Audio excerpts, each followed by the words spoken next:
Okay, मेरी screen display हो रही है सारों को?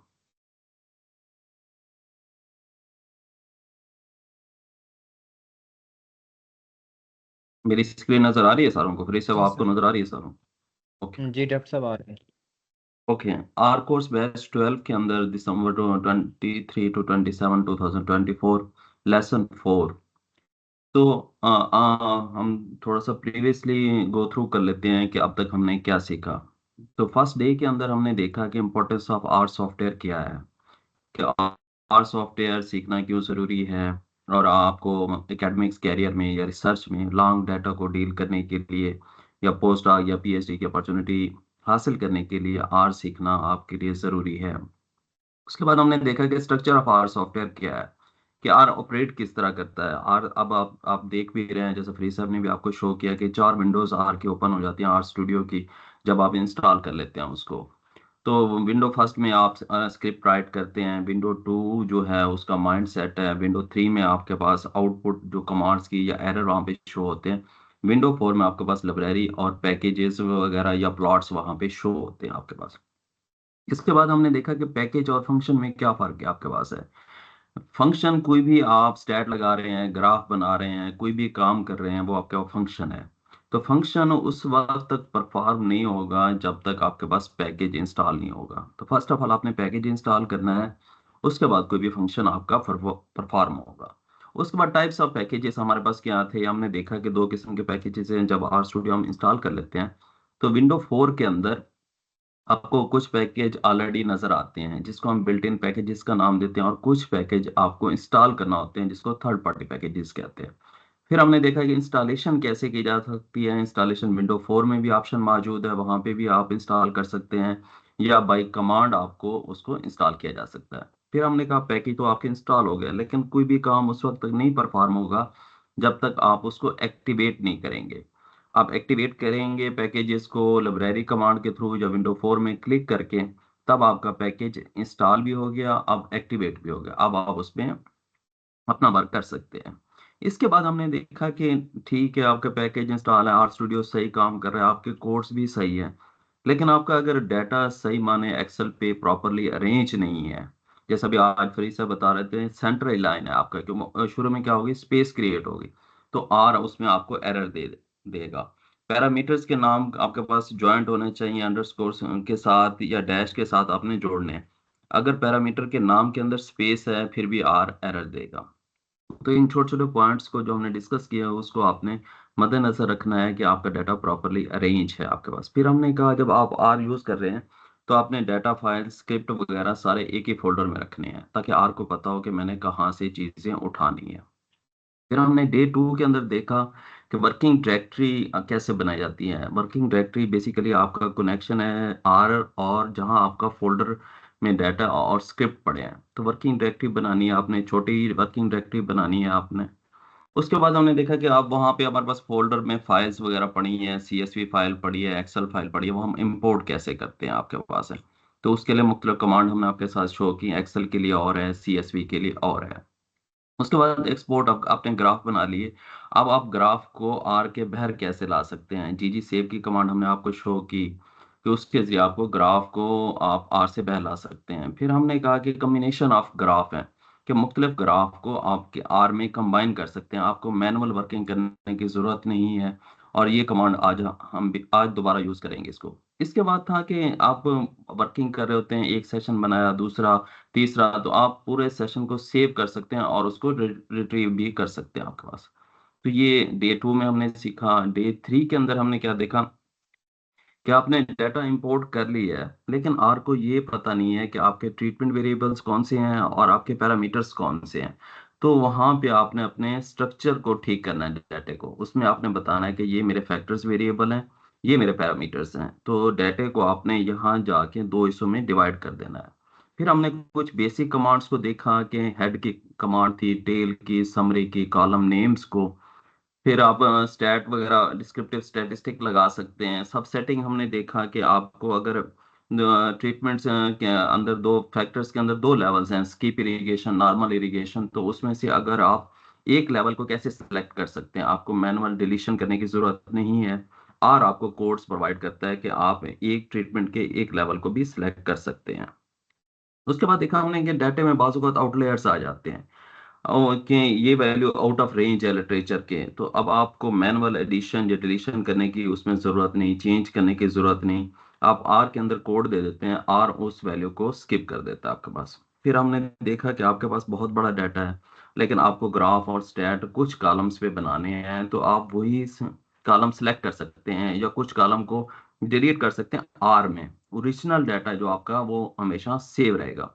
फिर हमने आखिर में कल देखा कि rearrangement of levels of treatment है, कि आप ग्राफ पे चाह रहे हैं कंट्रोल आना चाहिए, जैसे स्ट्रॉ मल्च, प्लास्टिक मल्च है, मुख्तलिफ ट्रीटमेंट्स के किस तरतीब से आपके ग्राफ पे आने चाहिए, तो आप अपने रीअरेंजमेंट लेवल ऑफ ट्रीटमेंट को आर में कर सकते हैं। तो ये 3 बुनियादी लेसन थे जिसमें हमने आर को समझने की कोशिश की, फाइल इंपोर्ट करने की कोशिश की और फिर स्ट्रक्चर ऑफ डाटे को सही करने की कोशिश की।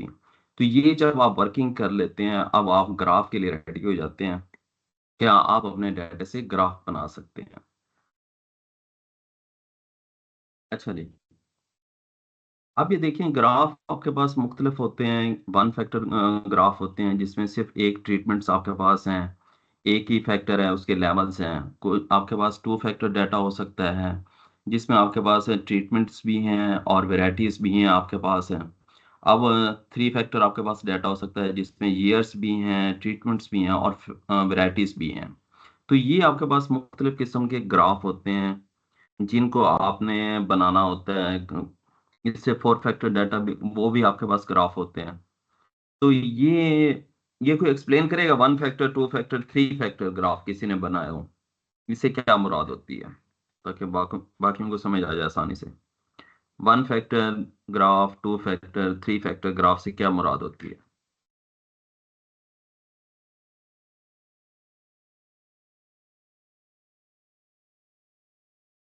Yes, anyone. One factor graph क्या होते हैं, टू फैक्टर ग्राफ।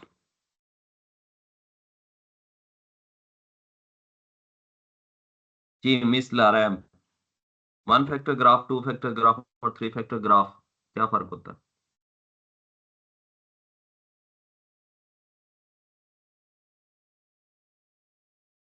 जी मिस आमना जुल्फकार, मेरी आवाज आ रही है आपको। One factor graph, two factor और थ्री फैक्टर ग्राफ में क्या फर्क होता है।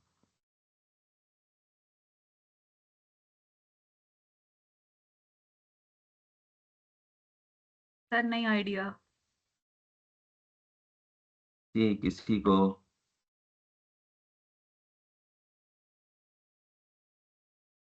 जी मिस हिजाब सारा, मिस रोया, वन फैक्टर ग्राफ क्या होते हैं, टू फैक्टर ग्राफ और थ्री फैक्टर ग्राफ।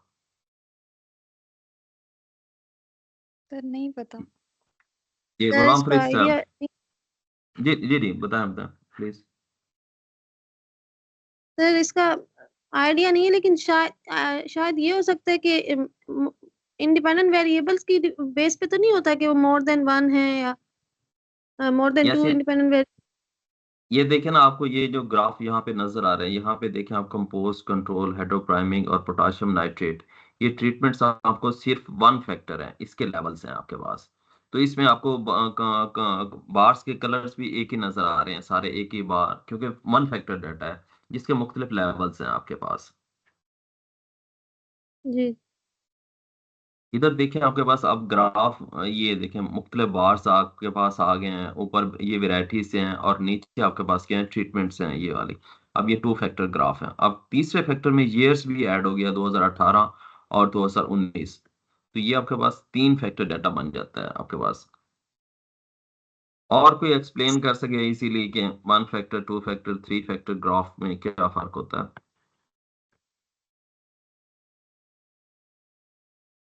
ये शहजाद भाई, ये one factor graph, two factor graph, three factor graph में क्या फर्क है। नहीं डॉक्टर साहब, कोई आइडिया नहीं है खास। ओके। ओके चलें इसको देखते हैं थोड़ा सा आगे चल के, मजीद समझ में आएगा।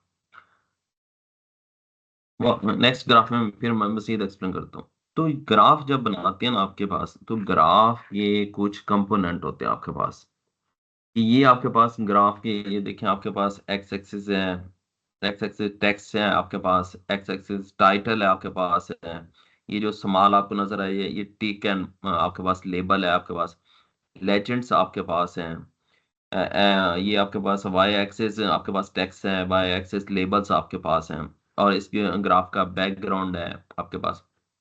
तो ये आपके पास जो भी ग्राफ होता है ना, जैसे तस्वीर होती है उसके कंपोनेंट होते हैं, इसी तरह साइंटिफिकली जब ग्राफ बना होता है और ग्राफ किसी एक्सपर्ट के पास आपका बना हो जाता है, तो वो देखता है कि इसके पास ये जो ग्राफ बना है इसके सारे जो ये एक्स एक्सिस है, वाई एक्सिस है, लेजेंड्स वगैरह है, सारों की क्वालिटी क्या है, बैकग्राउंड कलर इसका क्या है आपके पास। तो ये देखें आप, एक्स एक्सिस वाई एक्सिस आपके पास है, लेजेंड्स हैं, ये तीन बेसिक हैं आपके पास, और ये स्मॉल जो आपको पास नजर आ रहा है ये टिक मार्क या लेबल आपके पास है। तो ये आपको ग्राफ के कंपोनेंट किसी को पता हो, ये कोई एक्सप्लेन करेगा कि ग्राफ जो होता है उसके मुख्तलिफ कंपोनेंट होते हैं, साइंटिफिक ग्राफ जो बनते हैं आपके डाटे से, उसके ये कंपोनेंट होते हैं, तो ये एक्सप्लेन करेगा कोई बंदा?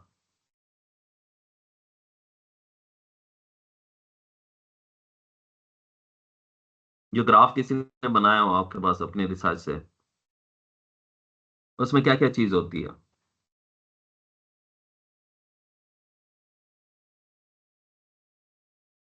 जी, जी मिस रोया, ग्राफ में आपके पास कौन कौन से कंपोनेंट होते हैं, ये आपको क्या नजर आ रहे हैं इस फिगर में? सर ज्यादा तो नहीं पता, लेकिन एक एक्सिस हमारे पास होते हैं, एक्स एक्सिस होते हैं, वाई एक्सिस होते हैं, स्लोप होती है उसकी एक, या उसमें जो है ये जो लेजेंड्स हैं, ये मेरे ख्याल में वो हमारे एक की होती है कि जो हमें बताती है कि ये जो चीजें ग्राफ के अंदर मौजूद हैं उनके कलर का क्या मतलब है या उनके नंबर का क्या मतलब है। यस, और जी जी, इस तरह बैकग्राउंड आपके पास होता है, ग्राफ का कलर वाइट है, बैकग्राउंड है आपका ग्रे है, तो एक ग्राफ का बैकग्राउंड होता है, एक्स एक्सिस होता है, एक्स एक्सिस पे क्या चीजें हैं, दो चीजें आपके पास, टाइटल है और ये लेबल्स आपके पास होते हैं, टेक्स्ट होता है। ये इमेज ला रहा है तरफ जरा, ग्राफ के बारे में क्या जानती हैं आप, ग्राफ के कंपोनेंट के हवाले से?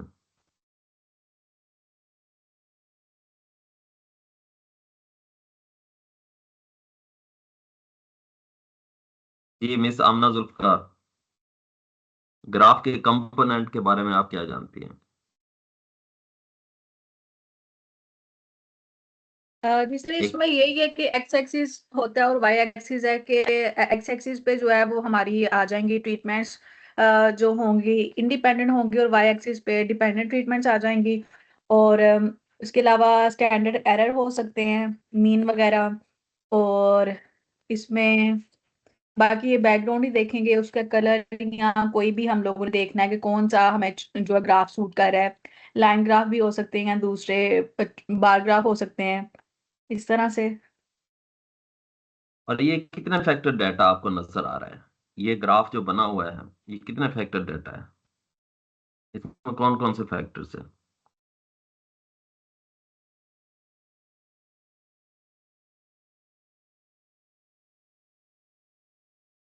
ये कितने फैक्टर डाटा है आपके पास इस ग्राफ में जो शो हो रहा है, ये वन फैक्टर डाटा है, टू फैक्टर डाटा है? फैक्टर लग रहे सर हैं आई थिंक कलर को। थ्री फैक्टर है जी सर। जी, Sir, सर आई जी जी, think three factor. sir, can you hear me? Yes yes please. Sir मैं अलीशा बात कर रही हूँ। सर ये आप बात करें ग्राफ की, तो मैंने आपने पूछा नहीं कुछ क्वेश्चन, तो मैंने कहा मैं खुद ही पार्टिसिपेट कर दूं। जी जी तो जी जी, लाजमी है, लाजमी नहीं है कि हम पूछे, आपने पार्टिसिपेट करना है, ये इंटरेक्टिव सेशन है, कोई मसला नहीं, जी जी प्लीज। जी सर, वो एक्चुअली मैंने तो कोई रिसर्च को खास की नहीं है, तो हमने तो ग्राफ्स पढ़े हैं, डिफरेंट ग्राफ्स हैं, जैसे मैथ के ग्राफ्स होते हैं, पाई चार्ट्स हम्म, होते हैं, तो हमने तो वो चीज़ें पढ़ी हैं। और खुद कभी ग्राफ बनाई नहीं, बस पेंसिल और कॉपी से बनाया है, तो x axis and y axis का तो पता है कोर्स। और यहाँ हम्म, पे ये टू फैक्टर है, इसमें ट्रीटमेंट्स बताए जा रहे हैं और लेबल बताया जा रहा है, ये टू फैक्टर्स मुझे तो लगता यस यस मिस अलीशा ठीक है, ये टू फैक्टर डाटा आपके पास है, ये देखें एमपीजी, माइलेज पर गैलन आपके पास 1 फैक्टर आपके पास ये है। सिलेंडर आपके पास जो है लेजेंड की सूरत में ये दूसरा फैक्टर आपके पास है। वेट पे इसको देखा जा रहा है। ये वेट जो आपके पास वाई एक्सेस है, ये गाड़ियों का डाटा है। एम्प्टी अच्छा कार्स डाटा, जी जी, ये गाड़ियों के वेट पे देखा जा रहा है इनको। ये माइलेज पर गैलन आपके पास क्या होगी अगर सिलेंडर उसके गाड़ी के अंदर 8, 6 और 4 हो। तो ये आपके पास इसके वेट पे ये कैसे असरअंदाज होंगे, ये 2 फैक्टर एमपीजी ठीक। और सिलेंडर। तो ये सर 2 फैक्टर जी जी। सर ये जो सिलेंडर लिखा हुआ है लेजेंड लेजेंड टाइटल की लेबल की, इसकी समझ नहीं आई एक्चुअली। मेरे ख्याल में सब इसी वजह से कंफ्यूज हो रहे हैं, टिक मार्क लेबल जी शायद। जी जी, ये आपके पास ये देखें, ये ग्राफ होता है ना, साइंटिफिकली मैंने बताया उसके मुख्तलिफ कंपोनेंट होते हैं, और ये ग्राफ यहाँ पे दिखाने का मकसद ये है कि अभी जब हम आर में जाएंगे तो ये सारे कंपोनेंट हम कंट्रोल कर रहे होंगे कि हमारे लेजेंड्स किस पोजीशन में होने चाहिए, उनका की लेबल साइज कितना होना चाहिए, ये टाइटल का साइज क्या होना चाहिए, बैकग्राउंड क्या होना चाहिए, एक्स एक्सेस का ये आप ये जो 15, 20, 25, 30 नजर आ रहे हैं, इनका साइज क्या होना चाहिए। क्योंकि साइंटिफिक आर्टिकल जब आप पब्लिश करते हैं तो एक जर्नल की रिक्वायरमेंट होती है कि मुझे ये सारे चीजें एक स्टैंडर्ड में चाहिए। यहाँ हमारी मर्जी नहीं चल रही होती। हमारे लोगों के पेपर्स भी इसलिए रिजेक्ट होते हैं वाजुकात कि वो जर्नल्स की खास इंस्ट्रक्शंस होती हैं कि आपके एक्स एक्सेस इस तरह सेट होने चाहिए, उनका टाइटल ये होना चाहिए, टाइटल का साइज ये होना चाहिए, आपके टिक मार्क और लेबल्स होने चाहिए, लेजेंड आपके पास इनके साइजेस वगैरह कैसे होने चाहिए, और ये बैकग्राउंड किस किस्म का होना चाहिए। तो ये ग्राफ दिखाने का मकसद यही है कि हम आर के अंदर ये सारे कंपोनेंट को कंट्रोल कर रहे होते हैं आपके पास, और हम एक खूबसूरत और अच्छा ग्राफ बना रहे होते हैं ताकि आर्टिकल हमारा पब्लिश हो सके। तो ये सिर्फ इस कंपोनेंट, आपको कंपोनेंट का पता होगा ना, फिर आप आर में उसको कोड देंगे कि जी ये मेरा बैकग्राउंड इस किस्म का होना चाहिए, लेजेंड इस किस्म के होने चाहिए, एक्स एक्सेस के टाइटल का साइज ये होना चाहिए। तो तब आप कंट्रोल कर सकेंगे, आर की कमांड्स को समझ सकेंगे, जब आपको ग्राफ के कंपोनेंट का अंदाजा होगा कि कौन कौन से कंपोनेंट हैं और आर इसको कैसे कंट्रोल कर रहा है। पूरे का पूरा ग्राफ आपके पास आर के कंट्रोल में होता है कि आपने उसको कैसे खूबसूरत बनाना है और उसकी सारी चीजें कैसे कंट्रोल करनी है ताकि आपके जितने भी ग्राफ बने वो सारे अच्छी क्वालिटी के हों। तो ये तस्वीर दिखाने का मकसद ये है कि हर आपको पॉइंट का पता होना चाहिए कि ये चीज़ है, अच्छा मैंने आर में कोड ये दूंगा तो इस तरह ये ठीक हो जाएंगे। जी, किसी को मेरी बात समझ लगी हो? ये तस्वीर दिखाने का मकसद क्या है, ये चीजें, ये कंपोनेंट, ग्राफ के कंपोनेंट दिखाने का मकसद क्या है? जी, किसी को समझ लगी हो? जी सर समझ आ गई मुझे। जी, एक्सप्लेन कर देंगे ताकि बाकियों को भी समझ आ जाए, थोड़ा सा बताएंगे कि ये ग्राफ के कंपोनेंट क्या क्या नजर आ रहे हैं और इनका मकसद क्या है आपके पास। आपने बताया कि जो बहुत इंपॉर्टेंट होते हैं ग्राफ की सेटिंग और डिजाइनिंग में, कि हम साइन हम्म लेबल और जो टिक मार्क लगाते हैं उनका साइज, डिटेल साइज हो, लेबल का बैकग्राउंड कैसा होना चाहिए, और ये जितने भी कमांड्स आए में चीज़ों को ना हैंडल करने के लिए जो हमें आपने दिखाया, इन्हीं टूल्स की, इन्हीं कमांड्स की हेल्प से हम आगे अपने ग्राफ को कंट्रोल, तो कि अगर हमारा अच्छा ग्राफ होगा तो आगे वो एक्सेप्ट किया जाएगा, अगर फ्रेश वर्क है वो रिजेक्ट कर ये दिया जाएगा। यस, तो ये आपके पास है कि ग्राफ की हर चीज आप बाय कमांड आर के अंदर कंट्रोल कर सकते हैं। ओके जी, मेरे सामने जुल्फकार, मैंने क्या बताया अब तक, ग्राफ के क्या क्या कंपोनेंट है और ये क्यों मतलब हम दिखा रहे हैं ये सारे कंपोनेंट।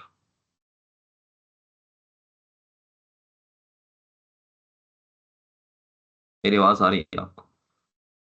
ताकि आप अंडरस्टैंड करते जाएं, तब आर के अंदर जाएं तो कुछ हमें थ्योरेटिकल नॉलेज होगा। तो जी फरीद साहब, क्या बताया मैंने अब तक?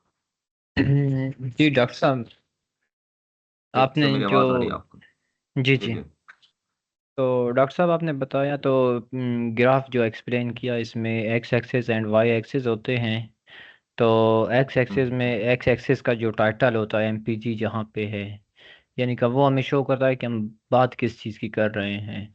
और उसके साथ साथ एक्स एक्सिस की टैक्स होती हैं, जो मतलब उसकी लिमिटेशन होती है कि 10 है, 20 है, 15 है, कितने सेंटीमीटर्स की या वेट की बात हो रही है। इसी तरीके से वाई एक्सिस पे भी जैसे वेट है उसका लेबल है, उसकी भी हम बात कर रहे होते हैं, 2 फैक्टर कंपोनेंट्स है। उसके बाद लीजेंड की बात हो रही। लीजेंड वो इट मीन टैक्स है जो उन चीज़ों को शो करता है कि आया ये ग्रीन कलर है हमारे पास, रेड कलर है या येलो ब्लू कलर है, ये किन चीज़ों को शो करते हैं। तो लीजेंड ये है। जो सिलेंडर है तो ये लीजेंड टाइटल है, यानी कि किन चीज़ों की हम बात कर रहे हैं। इसी तरीके से किन की लेबल भी लगाया गया है कि जो 4 नंबर है वो इट्स मीन रेड कलर वालों, रेड कलर है वो तो 4 नंबर को शो कर रहा है, ब्लू कलर है वो 6 नंबर को शो कर रहा है, एंड जो ग्रीन है वो 8 नंबर को शो कर रहा है।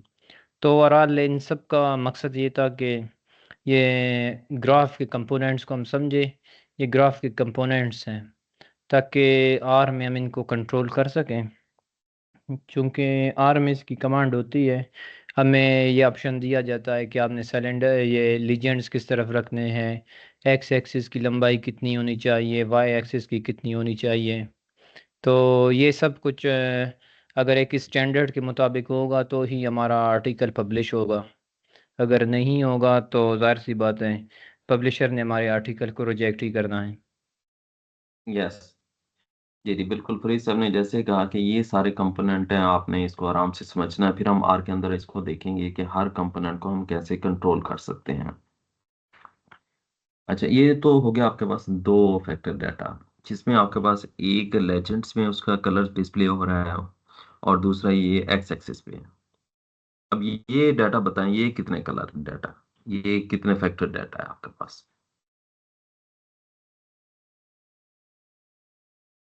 ये ग्राफ जो आपके सामने नजर आ रहा है आपके पास, ये कितने फैक्टर डाटा है?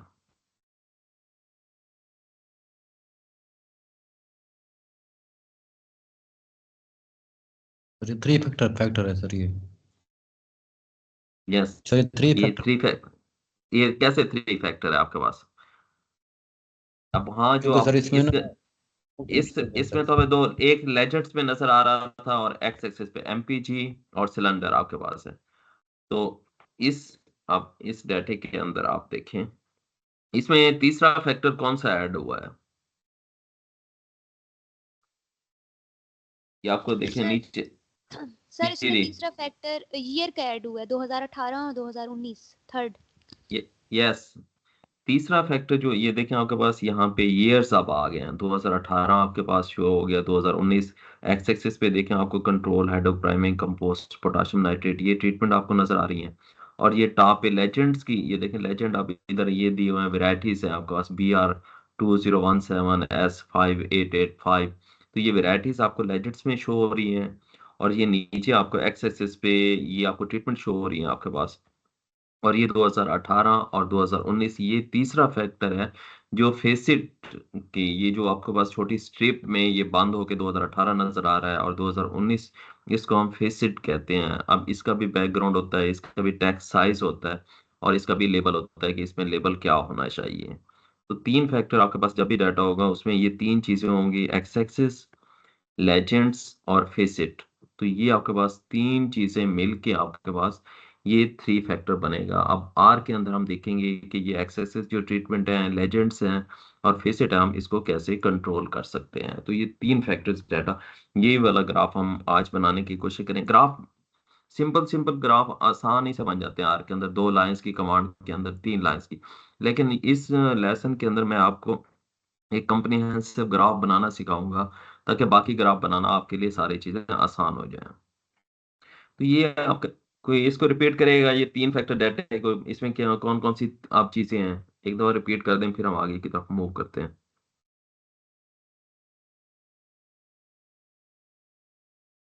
यस, आप में से कोई खुद ही डिस्कस कर दे कि ये 3 फैक्टर डाटा, इसको कोई एक्सप्लेन कर दे। ये फ्री साहब, 3 फैक्टर डाटा कैसे बनाना ये? जी डॉक्टर साहब, एक तो यहाँ पे हमारे पास एक तो एयर का है ये ऑप्शन। ये जो ठीक है। नीचे नीचे मुझे नज़र नहीं आ रहा, ये शायद ये control compost head compost control है।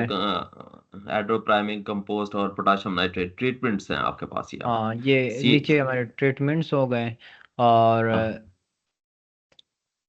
ये स- लेजेंड्स सा- ये लेजेंड्स वैरायटीज वगैरह आपके पास है। ये जो जी जी वैरायटीज के नाम दिए हुए हैं, ये लेजेंड्स की सूरत में आपके पास है। तो यस। तीन आपके फैक्टर्स में आपके पास ये एक्स एक्सेस हैं, लेजेंड्स हैं और फेसिट है। हाँ ये जी तीन चीजें मिल के आपके पास थ्री फैक्टर डाटा बनता है आपके पास है। जी।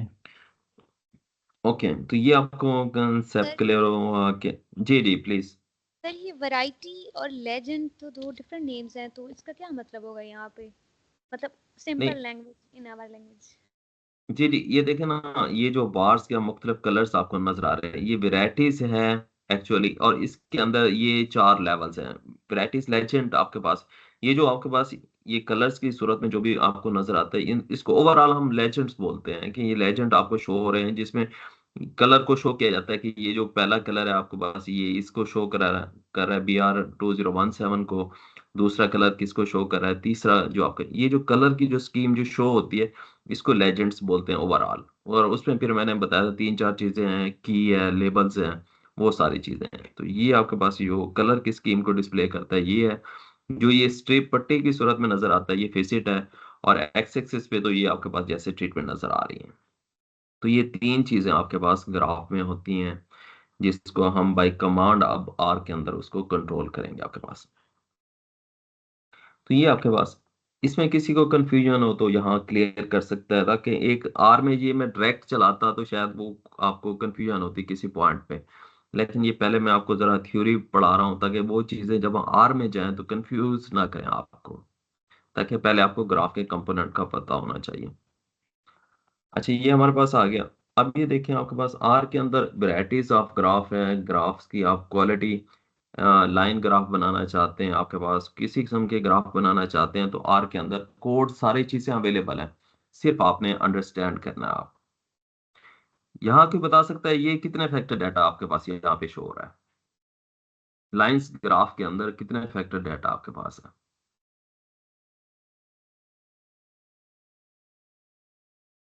3 फैक्टर। जी प्लीज, कौन से तीन फैक्टर? सर इसमें एक्स एक्सिस पे ट्रीटमेंट है, जो मतलब हम लोग डेज देख रहे हैं इसकी कंडीशन के। उसके अलावा ये फर्टिलाइजर की टाइप्स हैं। और ये फीचर में बायोचार और नो बायोचार दिया हुआ है। यस, ये आपके पास तीन फैक्टर डाटा है। लाइन ग्राफ है, days of nitrogen emission measurement आपके पास है, एक फैक्टर ये आपके पास है, दूसरा फर्टिलाइजर है जो लेजेट्स में आपके पास शो हो रहा है, और तीसरा फैक्टर जो आपके पास है बायोचार और नो बायोचार के दो लेवल्स आपके पास है। ये ग्राफ किसी को समझ में आया? जी मिस अलीशा, ये तीन फैक्टर आपको वाजे नजर आ रहे हैं इस ग्राफ में? जी सर, मुझे नज़र आ रहे हैं, बट बायोचार और नॉन बायोचार किस चीज़ को कहते हैं सर? ये इस एक ऑर्गेनिक अमेंडमेंट है। अच्छा, आजकल ये इस पे बड़े आर्टिकल पब्लिश हो, ऑर्गेनिक अमेंडमेंट है। फर्टिलाइजर के साथ इसको चेक किया जा सकता है कि ठीक है, फर्टिलाइजर तो एक मतलब केमिकल अमेंड। जी हम्म। जी तो मतलब ये ईयर नहीं है, जैसे आपने पहले बताया था कि ना, ईयर का एक आ गया था फैक्टर, कि वो फिर 3 जी फैक्टर जी बन जाता था। तो मतलब जी इसके ये, अंदर हम टाइप्स। हाँ हाँ, आपके पास चेंज हो सकते हैं। लाजमी नहीं है कि ईयर होगा तो ग्राफ तीन फैक्टर बनेगा। इसके अलावा ठीक है, कोई और फैक्टर भी हो सकता है, जैसे यहाँ पे बायोचार का फैक्टर आपके पास आ गया। ठीक है, ठीक है। ये ये तीन फैक्टर ग्राफ होता है। तीन फैक्टर उसमें मिल रहे होते हैं, उसमें ईयर हो, ऑर्गेनिक अमेंडमेंट हो, पेस्टिसाइड हो, केमिकल कोई चीज इस्तेमाल कर रहे हो, जब तीन चीजों का फैक्ट चेक कर रहे हैं आप। यहाँ पे हम डेज का फैक्ट चेक कर रहे हैं, बायोचार की टाइप्स का इफेक्ट चेक कर रहे हैं, और फर्टिलाइजर टाइप। ये तीन चीजें हैं जिनका हम इफेक्ट चेक कर रहे हैं नाइट्रोजन एमिशन पे आपके पास। जब तीन चीजें कोई भी हैं, वो तीन फैक्टर डाटा है। दो चीजें हैं, दो फैक्टर डाटा है। एक चीज है, एक वन फैक्टर डाटा आपके पास है। तो वो जितनी चीजों का इफेक्ट आप चेक करेंगे, उतना वो फैक्टर डाटा बनता जाएगा आपके पास। जी सर एक क्वेश्चन। जी जी प्लीज प्लीज। सर ये ना जो ग्राफ नजर आ रहा है सर सामने, सर यहाँ पे ना मतलब 4 कलर नजर आ रहा है सर। हमें अगर मेरी नजर ठीक हो तो यहाँ पे 4 कलर आ जी रहे जी हैं सर। ये 4 जी जी कलर जो नजर आ रहा है सर, फिर भी हम इसको 3 फैक्टर कहेंगे। अब अगर 4 कलर हैं तो फिर इसको 4 मतलब नई चीजें उसमें होंगी।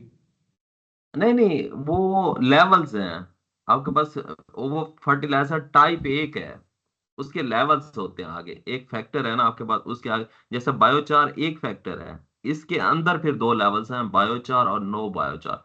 फैक्टर हम बोलते हैं उस चीज को जिसके आगे लेवल्स हो आपके पास। तो ये आपके पास, ये देखिए चार आपको लाइंस नजर आ रही हैं, तो ऊपर भी देखें आपको चार लेजेंड्स नजर आ रहे हैं। ऊपर वाली लाइन में आप गौर करें तो आपको चार लेजेंड्स नजर आ रहे हैं, वो चार लेवल हैं फर्टिलाइजर टाइप के। जी सर। जी जी, वो आपके पास है। तो ये 3 फैक्टर डाटा आपके पास तो आर के अंदर आप ये। जी जी प्लीज। ओके सर, क्लियर हो गया सर, थैंक यू। ओके, तो ये आप लाइन ग्राफ बना सकते हैं। ये ग्राफ आपके पास है, क्लाइमेट डाटे का ग्राफ है। ये क्लाइमेट वाला ग्राफ आपको डिस्प्ले हो रहा है?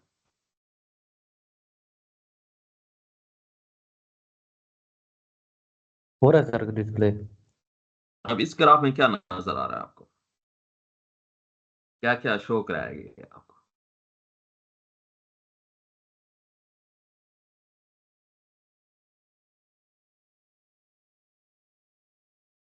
ये आपके पास एयर टेम्परेचर का एक ग्राफ है आपके पास, दो ग्राफ को कंबाइन किया हुआ है। एक आपके पास रेनफॉल या प्रेसिपिटेशन का ग्राफ आपके पास है। ठीक है, एक्स एक्सिस पे जो पहला ग्राफ आपका एयर टेम्परेचर का शो हो रहा है, उसमें क्या कौन कितने फैक्टर आ रहे हैं?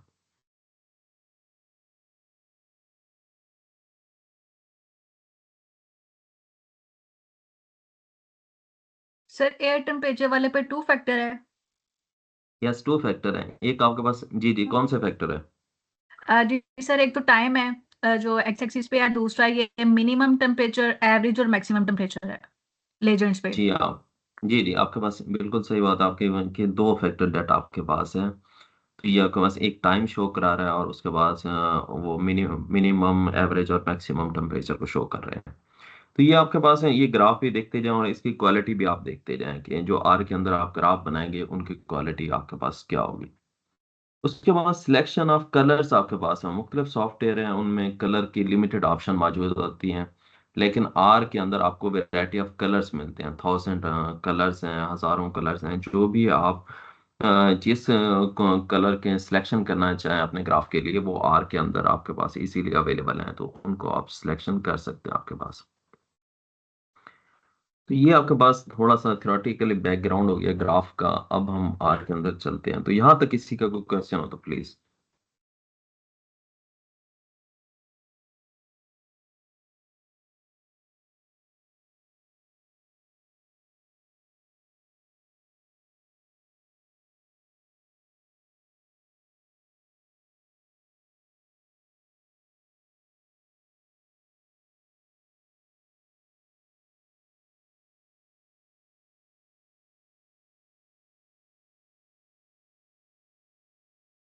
आर की स्क्रीन नजर आ रही है आप लोगों को?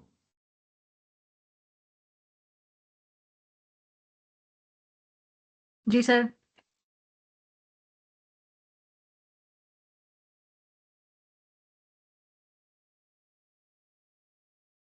जी, सारों को नजर आ रही है आर की स्क्रीन?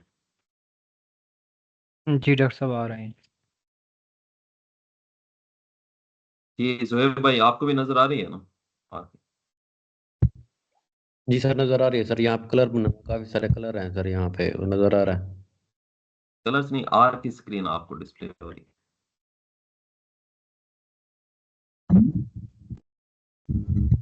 जब आर की स्क्रीन नजर आए तो उन्हें बताइएगा जोहेब भाई, सारों को आर की स्क्रीन क्लियर है?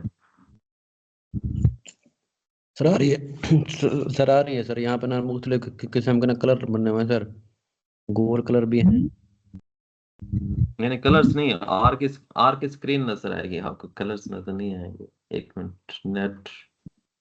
नहीं सर, वो आर आ रही है सर। अब आ गई सर नजर, अब आ गई है नजर।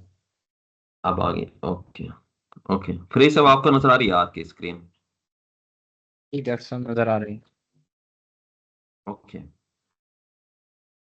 आर के अंदर वही है, थोड़े से स्टेप रिपीट करता हूँ कि ग्राफ बनाने से पहले जो फर्स्ट ऑफ ऑल हमने वर्किंग डायरेक्टिव बनाई थी, सेकंड लेसन के अंदर तो वर्किंग डायरेक्टरी हम SCTE WD और उसके बाद आप पाथ देंगे तो आपके पास वर्किंग डायरेक्टरी आपके पास बन गई। ठीक है, सेकंड नंबर पे हमने फाइल इंपोर्ट करनी थी, ये स्टडी फॉर CSV की फाइल है आपके पास, हम फाइल इंपोर्ट करते हैं, ये भी हमने सीख लिया है। उसके बाद हमने स्ट्रक्चर का हमने कहा था कि स्ट्रक्चर को आपने लाजमी करना है ताकि आपके ग्राफ वगैरह, अब यहाँ देखें जो ईयर्स हैं, ट्रीटमेंट है, वैरायटी, हमारे 3 फैक्टर डाटा जो जिसके हमने ग्राफ बनाने हैं। तो यहाँ पे वो अभी वो उसको फैक्टर नहीं पढ़ रहा, आप इंटीगर्स ट्रीटमेंट का करेक्टर कह रहे हैं, तो इन सारों को हमने क्या करना है, फर्स्ट ऑफ ऑल फैक्टर्स में कन्वर्ट करना है। ये हमने कल कमांड आपको बताई थी कि ईयर को भी फैक्टर जो हमारे ट्रीटमेंट्स आपके पास हैं, इसी तरह ट्रीटमेंट को भी फैक्टर्स में, वेराइटीज को भी फैक्टर्स में, और उसके बाद रेप्लिकेशन को भी फैक्टर्स में ये कन्वर्ट करें हमारे पास। तो ये हमारे पास, हम इसको ये कमांड रन करके हम देखते हैं कि अब आपके पास क्या डॉक्टर साहब, जी जी कल प्लीज।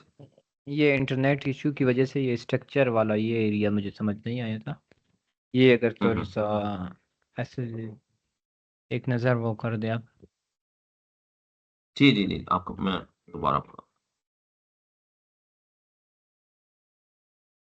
ओके, तो ये आपके पास ये शुरू से वर्किंग डायरेक्टरी होगी आपके पास, फाइल इंपोर्ट होगी आपके पास, उसके बाद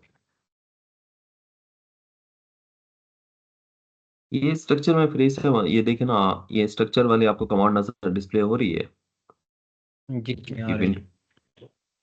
ओके, इसमें देखें ना, जो आपके पास अब आर के अंदर जब हम फाइल इंपोर्ट करते हैं तो आर को पता नहीं होता कि आपकी ट्रीटमेंट्स कौन सी हैं, और जो आपके पास पैरामीटर जिन पे उनका आपने असर चेक करना वो क्या चीज़ है। तो इसलिए हम अपने डाटा को दो हिस्सों में डिवाइड करते हैं। जो ट्रीटमेंट या फैक्टर्स हैं हमने आर को बता देने होते हैं कि ये हमारे फैक्टर्स हैं, बाकी जो हमारे पास हैं वो पैरामीटर्स हैं, कि डाटे को हमने दो हिस्सों में तकसीम करना है, कि ट्रीटमेंट्स का उसको बता देना है कि फैक्टर में कन्वर्ट कर दे, और बाकी हमारे पास नंबर में शो हो रहे हो।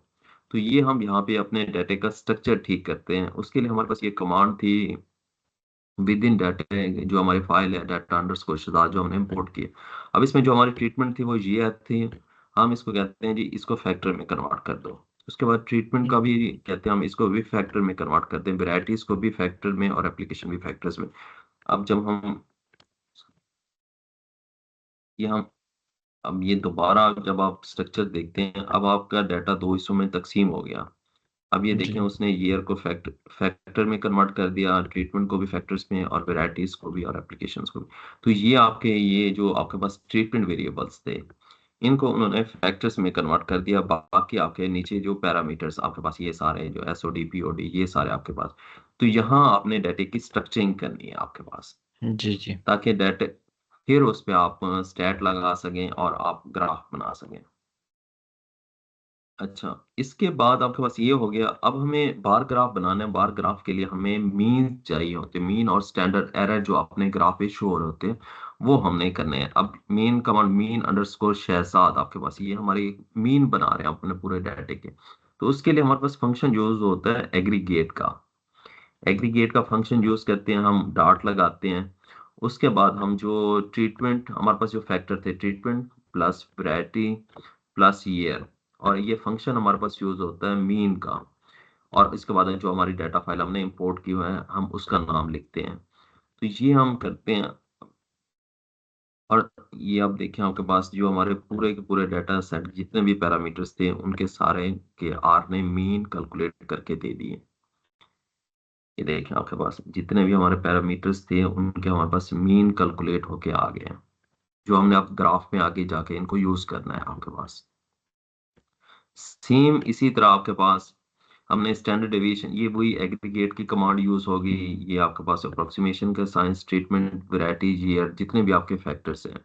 और हमारे पास यहाँ पे हमने मीन यूज किया था, अब हमें स्टैंडर्ड डेविएशन चाहिए आपको, ये और वो डाटा फाइल, ये दोनों कमांड आपके ये बाकी वो सेम आ जाएगा। तो ये हमारे पास दो चीजें चाहिए आगे हमें ग्राफ के लिए, स्टैंडर्ड डेविएशन और मीन चाहिए थे। एप्लीकेशन होते हैं उनके एवरेज जो हम मीन कहते हैं, ये आपके पास। तो ये हमारे पास दोनों चीजें कैलकुलेट होके आ गई हैं आपके पास। आपके पास मीन भी आ गए और आपके पास स्टैंडर्ड डेविएशन भी, ये स्टैंडर्ड डेविएशन आपके पास आ गए हैं सारों के, और ऊपर वाले आपके पास मीन कैलकुलेट हो गए। तो ये हमारा पहला सेशन है ग्राफ के लिए। इसमें हमने क्या किया, इसको मैं दोबारा रिपीट कर देता हूँ आपके पास कि फर्स्ट ऑफ ऑल आपने क्या करना है, वर्किंग डायरेक्टरी बनानी है। उसके बाद आपने फाइल इंपोर्ट कर दी, उसके स्ट्रक्चर को ठीक कर लिया आपने। स्ट्रक्चर ठीक करने के बाद आपने उसके मीन कैलकुलेट किए और उसके स्टैंडर्ड डेविएशन कैलकुलेट कर लिया। आपने दो फाइलें बना ली, एक मीन की और एक स्टैंडर्ड डेविएशन की आपके पास। और इसके बाद हमने इस सेशन को सेव कर देना है आपको। जैसे मैंने कल सेव की कमांड बताई थी, ये हमारे पास सेशन सेव हो गया आपके पास। तो इस सेशन को जल्दी कोई रिपीट कर देगा आपके पास कि हमने इसमें क्या किया है। ये हम कर चुके हैं सारी चीजें, इसको कोई रिपीट कर दे प्लीज। जी सर, मैं कर दूं सर? जी जी जोया भाई आप कर दो। सर आपने बताया कि पहले ना वर्किंग डायरेक्टरी जो है ना उसको सेट करना है, जी जी फिर उसके बाद आपने बताया कि जो ना जो स्लैश है ना सर उनकी पोजीशन ठीक करनी है सर। इसके बाद जो फाइल्स हैं उनको इंपोर्ट करना है सर। उनके बाद उसके बाद सर आपने बताया कि उनका ना मीन कैलकुलेट करना है एक फाइल अलग से बना के, और इसके बाद उसका ना स्टैंडर्ड डेविएशन है वो फाइंड करना है, और सर इसके बाद ना उसको ना सेव कर देना है जी, इस फाइल को। सेशन को हम सेव कर दें। जी जी जी जी। मिस रोया आप बताएंगे इसमें हमने क्या किया, पहले सेशन के अंदर ग्राफ के हमने क्या किया, वर्किंग की है, तो शुरू से आप बता दें। सर इसमें ग्राफ बनाने के लिए हमें डाटा चाहिए, हम अपनी फाइल इंपोर्ट करेंगे जिसमें हमारा डाटा है। हेलो, उसके बाद हम हेलो सर, आवाज आ रही? यस, जी जी जी आवाज आ रही है, जी जी आ रही है आपकी। डाटा इंपोर्ट करने के बाद हमें डाटा का जो स्ट्रक्चर है उसको सेट करना है, और उसके बाद हमने अपने जो मेन पैरामीटर्स हैं, जो ये ट्रीटमेंट्स हैं, उनको हमें फैक्टर्स में कन्वर्ट करना है। जी और जी हमने अपने जो डाटा है उसके जितने भी पैरामीटर्स हैं या फैक्टर्स हैं उनके मीन को निकालना है, अरेंज करना है हम्म, उसमें, और स्टैंडर्ड डेविएशन को करना है। ये डाटा जब हमारे पास आ जाएगा तो फिर उसके बाद हम अपने सेशन को सेव कर लेंगे, और इस तरह। Yes yes. जी, मिस आमना जुल्फकार आप रिपीट कर दें कि ये पहला सेशन ग्राफ का हमने क्या वर्किंग की है शुरू से, ताकि ग्राफ बनाना आसान होगा। एक दफा आप रिपीट कर दें। जी जी प्लीज। जी, सबसे पहले इसमें हम लोगों ने अपनी वर्किंग डायरेक्टरी बनानी है। उसके बाद सेकंड स्टेप ये होगा कि हमने अपना डाटा को इंपोर्ट करना है। इंपोर्ट करने के बाद हमने देखना है कि जो हमारा डाटा उसको स्ट्रक्चर फॉर्म में होगा, तो स्ट्रक्चर फॉर्म के लिए हम उसको फैक्टर में कन्वर्ट करेंगे। उसके बाद जो हमारा डाटा होगा उसका ग्राफ बनाने के लिए हमें दो चीज़ें रिक्वायर्ड होंगी, एक मीन होगा और दूसरा स्टैंडर्ड डेविएशन। तो हमने जो अपना डाटा इंपोर्ट किया हुआ था उसके जितने भी वो पैरामीटर्स वगैरह होंगे उसको मीन में कन्वर्ट करेंगे, और मीन जो है वो एवेलुएट करेंगे। उसके बाद हमने उसका स्टैंडर्ड डेविएशन जो है ना वो हमें रिक्वायर्ड होगा, तो वो कमांड देंगे और स्टैंडर्ड डेविएशन आ जाएगा। तो हमने ग्राफ के लिए ये दो चीज़ें रिक्वायर्ड हैं। फिर उसके बाद मीन, और जब वो स्टैंडर्ड डेविएशन कैलकुलेट हो जाएगा तो हमने इस सेशन को सेव कर देना है। यस, तो हम अपने ये सारे सेशन को हम सेव कर देंगे आपके पास, इसको रन करके हम इसको सेव कर लिया। अच्छा, अब हमारे पास दूसरा सेशन हम करते हैं। इसमें हमने अभी भी बात की थी, ये हमारे पास दो चाहिए पैकेजेस। अब यहाँ देखिए, जो हमने वो ग्राफ के कंपोनेंट के बारे में आपसे डिस्कस किया था कि जो आपके ग्राफ बनने चाहिए, अब उनके सारों के एक्स एक्सिस वाई एक्सिस सारों के जो साइज है, टेक्स्ट साइज है या टाइटल है, वो सेम साइज का होना चाहिए। ये ना हो कि आपके कुछ ग्राफ किसी क्वालिटी के हैं, कुछ ग्राफ किसी क्वालिटी के। तो हम आर के अंदर ये बाई कमांड चीजों को कंट्रोल कर लेते हैं। हम पहली फाइल बनाते हैं एस डॉट थीम के हवाले से। ये आर के एक फंक्शन है थीम। इसमें हम कहते हैं x axis text element size जो होना चाहिए उसका 12 होना चाहिए, और एक्सिस का टाइटल जो होना चाहिए वो 18 होना चाहिए। इसी तरह वाई एक्सिस का टाइटल कितना 18 होना चाहिए। जो भी हम आर्टिकल या जर्नल की रिक्वायरमेंट है या थीसिस की यूनिवर्सिटी की रिक्वायरमेंट है, तो यहाँ हम वो नंबर देके उसको फिक्स कर सकते हैं हमारे ग्राफ, ताकि जितने भी ग्राफ बने वो सारे सेम क्वालिटी के हों। तो ये नहीं है कि बार बार हम जैसे एक्सेल पे करते हैं या बाकी में हम ग्राफ को बार बार चेंज करते रहते हैं, उसके टाइटल को फिर इम्प्रूव करना है, ये करना है। लेकिन आर के अंदर आप एक फाइल बना रहे हैं s.theme1 के नाम से, हम इसको ग्राफ के साथ जोड़ देंगे। वो ये जो हमारे एक्स एक्सिस टाइटल है, एक्स एक्सिस साइज है, वो उनको फिक्स कर देगा, ताकि हमारे सारे ग्राफ जो होंगे वो सेम क्वालिटी के होंगे। इस तरह ये देखें, लेजेंड डॉट टेक्स्ट, इसका साइज भी हमने फिक्स कर दिया 22 के हिसाब से। इसी तरह हम एक और फाइल बनाते हैं s.theme2 के हवाले से। इसमें भी थीम आपके पास, यहाँ टिक साइज जो मैंने आपको दिखाया था वो हम फिक्स कर देते हैं कि 0.4 होना चाहिए। लेजेंड की जो की मैंने आपको दिखाई थी ग्राफ में, उसकी जो विड्थ होनी चाहिए वो 0.8 होना चाहिए आपके पास। लेजेंड हाइट जो होनी चाहिए इतनी होनी चाहिए। लेजेंड पोजीशन टॉप पे हो, बॉटम पे हो, राइट हो, लेफ्ट हो, ग्राफ के किस पोजीशन पे हो, तो वो आप यहाँ पे उसको फिक्स कर सकते हैं। आपके पास लेजेंड पोजीशन क्या होनी चाहिए, मार्जिन ग्राफ के क्या होने चाहिए, और ये ग्रेड माइनर आपके पास क्या होना चाहिए। यानी ये ग्राफ के जो हमने वो सारे कंपोनेंट देखे थे, हम यहाँ s.theme1 की फाइल के साथ और s.theme2 की फाइल के साथ उनको फिक्स कर सकते हैं। और ये दोनों फाइलें हम ग्राफ के साथ जोड़ देंगे, तो हमारे ग्राफ की ये सारी चीजें कंट्रोल हो जाएंगी। किसी को ये थीम 1 और थीम 2 की समझ लगी हो, प्लीज। ये दो फाइलें क्यों बनाई है हमने, ये थीम 1 और थीम 2 की फाइल जो बनाई है हमने, ये क्यों बनाई है?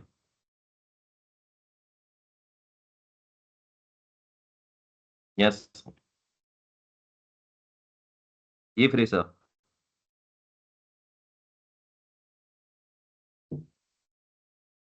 जी डॉक्टर साहब, जो s.t में इसका मतलब ये है कि जो ऑप्शन है, ये कमांड है, ग्राफ के साइज और उसकी स्ट्रक्चर और जो लीजेंड्स है उनकी साइज कितनी होनी चाहिए, तो ये कमांड s.theme यूज़ होता है इसके लिए। यस, जो आपके पास वो जो एक्स एक्सिस थी, वाई एक्सिस थे, लेजेंड थे, जो तीन चीजें मैंने आपको दिखाई थी, ये दोनों कमांड थीम 1 और थीम 2 उन सारों को कंट्रोल कर देगी, फिक्स कर देगी कि ये इतने साइजेस के होने चाहिए। जैसे मैंने कहा यूनिवर्सिटी की रिक्वायरमेंट है, आर्टिकल की रिक्वायरमेंट है, तो वो आपके ये सारी चीजें एक स्टैंडर्ड में चली जाएंगी, बार बार आपको उनको चेंज करने की जरूरत नहीं पड़ेगी आपके पास। जी मिस रोया, मैंने क्या बताया इन दो कमांड्स के अंदर? तो ये दो कमांड्स हम यूज करते हैं अपने, हमारे जो ग्राफ बना रहे हैं उसके सारे कंपोनेंट्स का हमने एक साइज जो रखना है, जो लेंथ रखनी है, और उसमें लेबल्स वगैरह और लेजेंड की विड्थ और हाइट वगैरह, ये सब हम पहले से उसको बता देंगे कि हमें ये चाहिए, ताकि हमारे सारे ग्राफ जो हैं वो इसी स्टैंडर्ड के ऊपर फिर हम बनाएं और उनमें चेंजेस ना आए। यस जी मिस अलीशा, क्या समझ में आया आपको?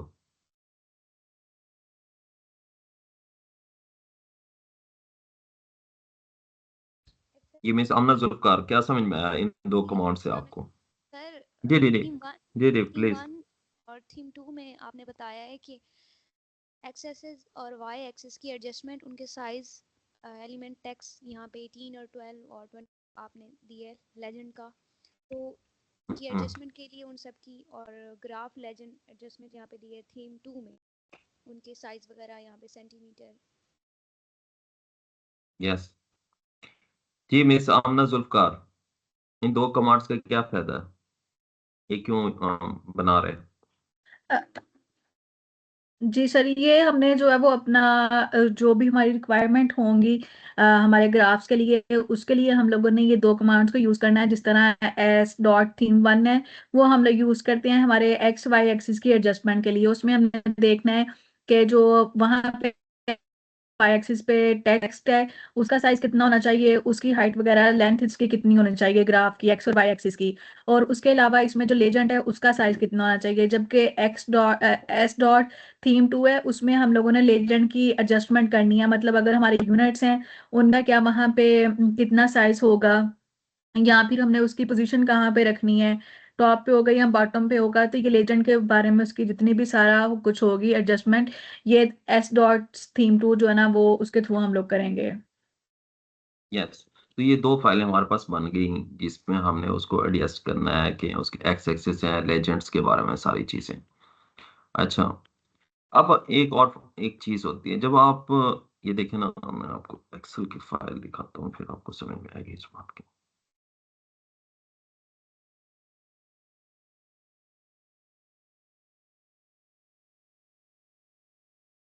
एक्सेल की फाइल आपको नजर आ रही?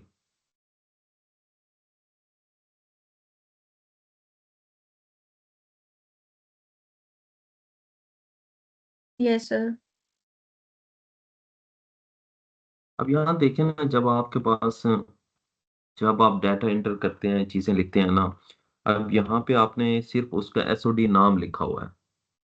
अब ग्राफ में तो हमें एसओडी नहीं चाहिए, जब एक्स एक्सिस ग्राफ होना चाहिए, पूरा का पूरा वासे होना चाहिए। आप कोई भी आपसे अगर ग्राफ पे एसओडी लिखा होता है तो क्वेश्चन हो सकता है कि इसका मतलब क्या आपके पास है।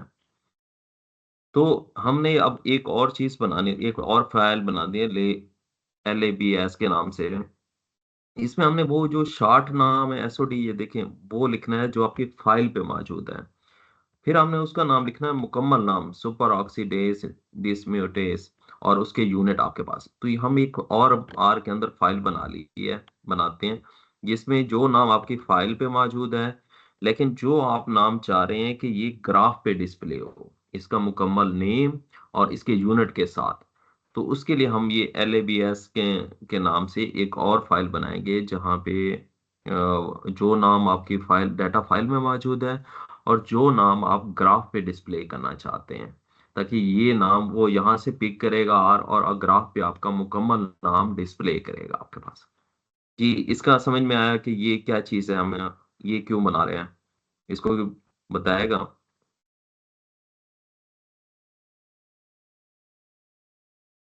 जी, कोई बता रहे, लास्ट में जी कोई? हाँ जी प्लीज साहब, जी प्लीज। डॉक्टर साहब, इसका मतलब है ये जो हम बना रहे हैं लैब्स के नाम से लिस्ट, जो हमारी लिस्ट वहाँ पे जाहिर सी बात है डेटा में हम मतलब शॉर्ट में लिखते हैं, जैसे एसओडी है या डेज टू मैच्योरिटी है या कुछ भी लिख देते हैं, शॉर्ट में लिख देते हैं। तो लेकिन हमें ग्राफ में वो नाम कंप्लीट चाहिए। तो यहाँ पे मशीन को हम इंस्ट्रक्शंस दे देते हैं कि जहाँ पे एसओडी लिखा हो तो उसका फुल फॉर्म एक्सप्रेशन या कुछ भी पीओडी है उसका पूरा नाम, तो ये इसी तरीके से वो रीड करे। जहाँ जहाँ हम अगर एसओडी लिखेंगे तो यूँ समझो सुपर डाई ऑक्साइड, जो भी इसका कंप्लीट नेम है वो उसको क्या करें, रीड करें। यस जी, मिस हिजाब ज़ारा, इस फाइल का क्या मकसद है? सर जो फाइल में छोटे छोटे टाइटल्स होते हैं उनको हम फिर रिप्लेस करते हैं इनके फुल नेम से, और यही कमांड देते हैं लैब्स वाली।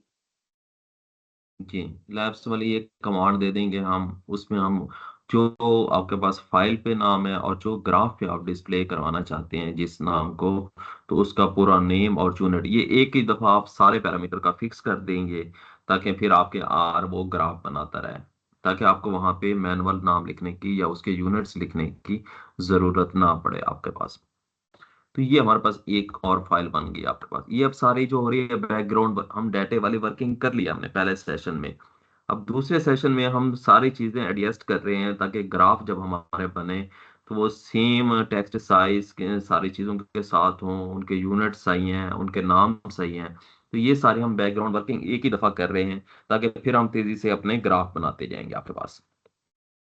अच्छा, अब तीसरी चीज एक और चौथे नंबर पे आपके पास चीज है, लेबल्स के हवाले से जो मैंने फेसिट का बताया था। अब ये हमारा क्योंकि 3 फैक्टर डाटा है, हम चाह रहे हैं जो फेसिट में नाम कैसे डिस्प्ले हो आपके पास। अब ये देखिए हम थोड़ा सा,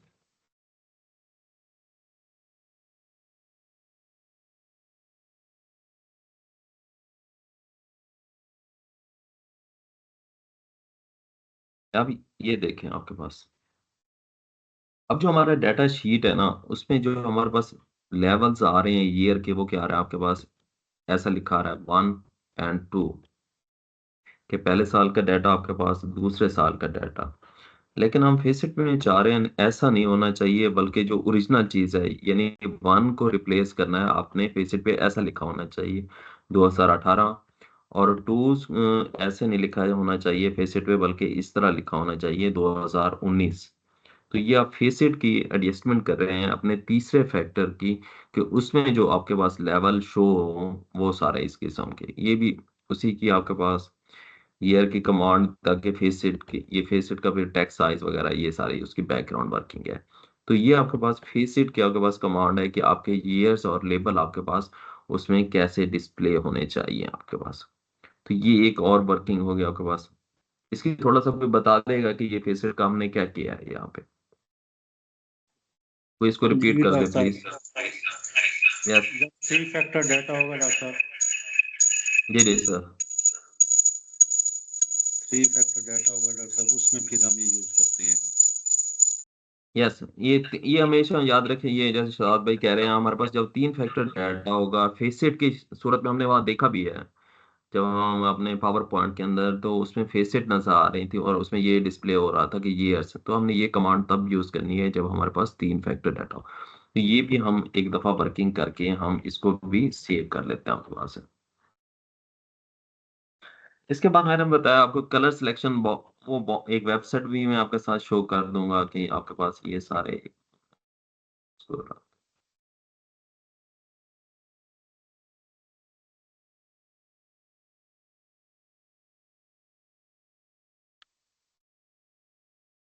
देखिए मुख्तलिफ कलर्स की आपके पास स्कीम बन के आ जाती है।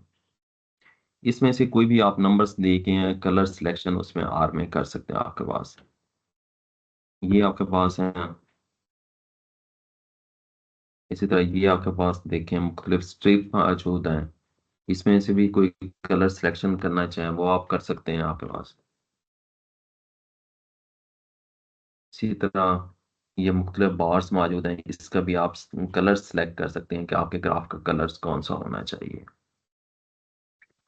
तो कलर सिलेक्शन भी आप इसी बैकग्राउंड वर्किंग में कर सकते हैं या डायरेक्ट आप ग्राफ में भी जाके कर सकते हैं। ये कमांड है पीओएस की। यहाँ पे आपके पास जो बार्स बनने हैं वो कितनी विड्थ के होने चाहिए, 0.9 के हम इसको यहाँ पे दे रहे हैं आपके पास ये।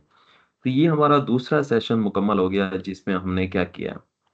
तो रिपीट करेगा इस दूसरे सेशन में हमने ग्राफ के क्या किया, हम तीसरे सेशन में अब जाके ये सारी चीजें इकट्ठी करेंगे और ग्राफ बनाएंगे अपना। तो इस सेशन को रिपीट कर दे क्योंकि फर्स्ट और सेकंड सेशन में हमने क्या क्या किया है, ताकि तीसरा सेशन हमें समझने में आसानी हो। जी एनीवन।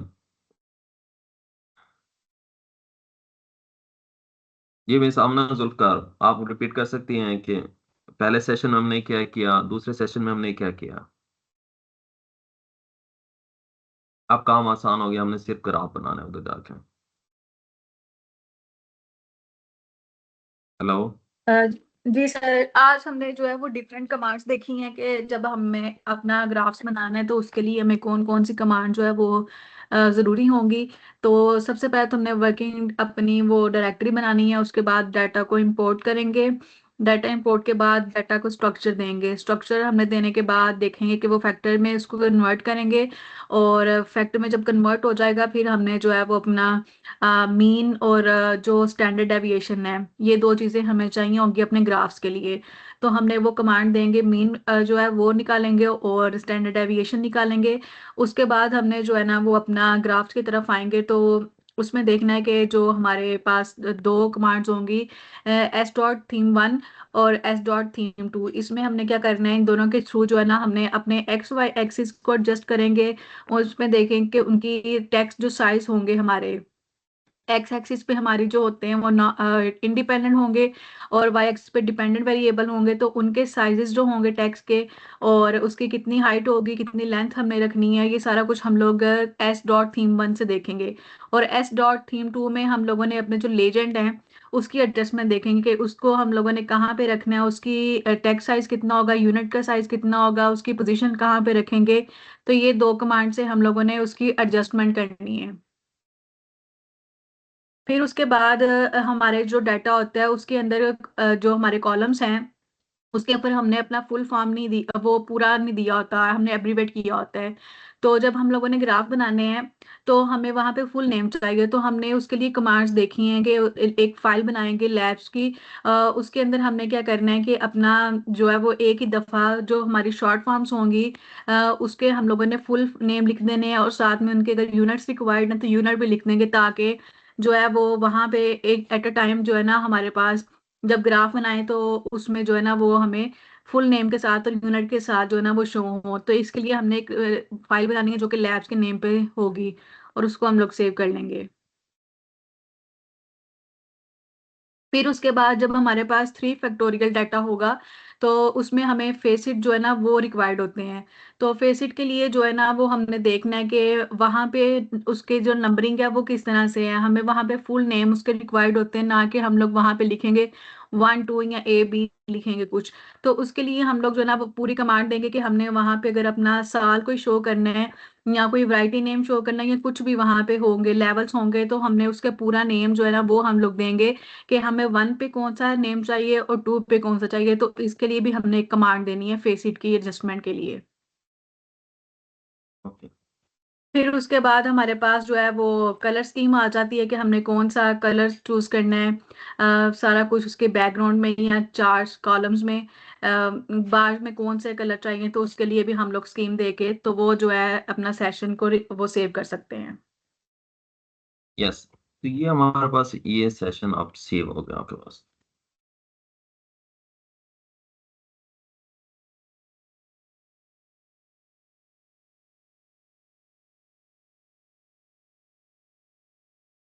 अब ये देखिए, मैं आर का माइंड ये सारा डिलीट कर देता हूँ आपके पास। जैसे मैंने बताया था, अब हमने 3 सेशन में काम किया, आर के माइंड से हमने सारी चीजें डिलीट कर दी हैं आपके पास। अब हम चलते हैं अपने तीसरे मेन सेशन की तरफ, जहां पे हमने ग्राफ बनाने हैं। अब ये देखें, आर का सारा माइंड जैसे मैंने बताया था, वो सारे की सारी वर्किंग अब आर को भूल चुकी है कि क्या वर्किंग की थी। हमने उसको सारा डिलीट कर दिया। तो मुझे बताएगा कोई, हम वो वर्किंग कैसे रिस्टोर कर सकते हैं आप? मुझे सारी वर्किंग हमने सेशन 1 में की थी या सेशन 2 में की थी, अब वो आर के पास कैसे वापस आएगी? आर को कैसे याद दिलवाएं कि वो इतनी वर्किंग हम कर चुके हैं? अब आर का तो माइंड सारा का सारा डिलीट हो चुका है। सर ये हिस्ट्री में नहीं होगा? हिस्ट्री में होगा सर ये? किसमें? हिस्ट्री वो तो सर। हमने नहीं, वो तो हमने डिलीट कर देना है सारी चीजें। वो हमने उसको डिलीट कर दिया। इन्वायरमेंट उसका देखें, आपको सारा एम्प्टी नजर आ रहा है। तो वो तो हमने सारी वर्किंग जो पहले हमने मीन कैलकुलेशन की है, ये थीम की फाइल्स बनाई हैं, सारी की सारी वर्किंग आपके पास वो सारी खत्म हो गई है। तो ये वर्किंग कैसे आएगी अब आर को? वही उस मशीन सर को हम ये कैसे याद दिलाएं? लोड कमांड के जरिए इसे जी सर। रीलोड करेंगे। यस यस, शराब भाई लोड। कैसे कहना, क्योंकि हमने सेशन सेव कर दिए थे, उसको हम सेव कमांड के थ्रू हम सेव कर चुके थे, दोनों सेशन फर्स्ट को और सेशन 2 को। ये देखें आपके पास, ये हमारे पास सेशन सेव है, तो हम उनको अब रीलोड कर लेंगे आर के अंदर, ताकि आर को अब ये देखें वो सारी की सारी वर्किंग आर के माइंड में दोबारा रीस्टोर हो गई आपके पास। ये विंडो अब इन्वायरमेंट देखें आपके पास, एक मिनट में भी अपडेट हो जाता है। ये बात समझ में आई कि इसी को, ये हमने शुरू में कहा था कि सेशन सेव करने की क्या फायदा है। आप एक स्टेप में कुछ वर्किंग कर लेते हैं उसके सारे आपने, दूसरे में हमने उसकी बैकग्राउंड वर्किंग कर ली, अब तीसरी में सेशन में जाके हम ग्राफ बनाते हैं, ताकि वो अगर एक ही आप बनाएंगे तो हो सकता है कहीं एरर है और आपका वो सारा आर उसको रोक दे। तो ये सेव और रिट्रीव सेशन का, ये मिस रोया आपको क्लियर हुआ, ये जो हमने डिस्कस किया था लेसन 2 में? यस सर, क्लियर हो गया। थोड़ा रिपीट कर देंगे, बाकियों को भी क्लियर हो जाए। सर इसमें हमने अपने ग्राफ को जो है वो हमने 3 सेशंस में डिवाइड किया था कि हमारी जो वर्किंग है वो एक एक सेशन जो हम कर रहे हैं वो सेव होती जाए। जो हम स्टेप बाय स्टेप अपने साइजेस सेट कर रहे हैं, या जो हम मीन जैसे हमने फर्स्ट सेशन में निकाले थे, स्टैंडर्ड डेविएशन में निकाली थी, उसको हमने अलग सेव करके रख लिया, ताकि वो हम जब ग्राफ बनाने लगेंगे तो हम उसको दोबारा रिट्रीव कर लेंगे। वही उसको वहीं से स्टार्ट कर सकते हैं। जो हमने साइजेस वगैरह सेट किए हैं, लेबल के जो नाम वगैरह थे वो सेट करके रख लिए थे, वो एक अलग सेशन में सेव हो जाएंगे, ताकि जो है वो हमें एक ही अगर सेशन में करेंगे तो उसमें एरर के चांसेस जो है वो बढ़ सकते हैं। तो इस तरह हमने यस उसको जी सेशंस में जी जी। मिस अलीशा, ये आपको क्लियर हुआ?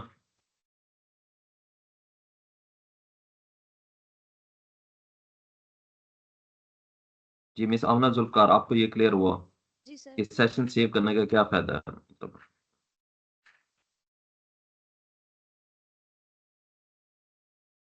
जी सर, अगर मतलब वहां पे अगर जो विंडो 2 है वहां पे डाटा रिमूव भी हो जाता है, उसको रेज कर देते हैं, तो वो जब हमारे पास डाटा सेव होगा तो हम इसको रीलोड कर लेंगे, ताकि फर्दर जब हमने हम्म। काम करना है तो वो उसके लिए इजी हो जाए। नहीं, मेरा क्वेश्चन है कि आपने तीनों सेशन हमने एक ही स्क्रिप्ट में क्यों रन नहीं किए?